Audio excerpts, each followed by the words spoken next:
vSphere with Tanzu is the new generation for vSphere in modern applications. vSphere 7 has been re-architected with native Kubernetes to enable IT admins to use vCenter server to operate Kubernetes clusters through namespaces. Hi, I'm Simon Momber, here to introduce a new lab, vSphere with Tanzu.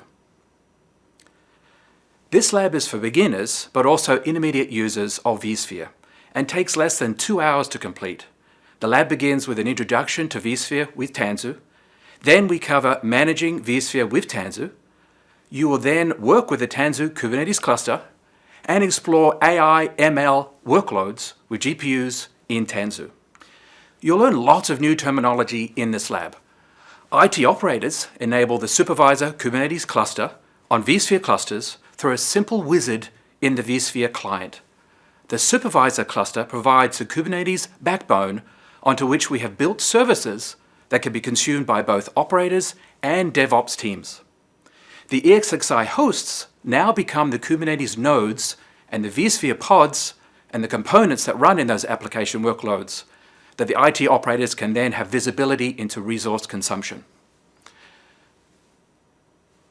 VMware Harbor Register is an enterprise-class registry server that stores and distributes container images. Harbor allows you to store and manage these images for the use with the Tanzu Kubernetes Grid Integrated Edition. You can take this lab now by visiting hul.vmware.com and searching for Tanzu or just 2213-01. Remember, all labs are free and available 24/7. There is nothing to install, and you can return and take the lab as often as you like. Learn more about Tanzu by just searching vmware.com or tanzu.vmware.com. Also check out pathfinder.vmware.com to find many VMware product experiences in one place so you can learn easily and evaluate VMware solutions for your organization. Thank you and enjoy your lab.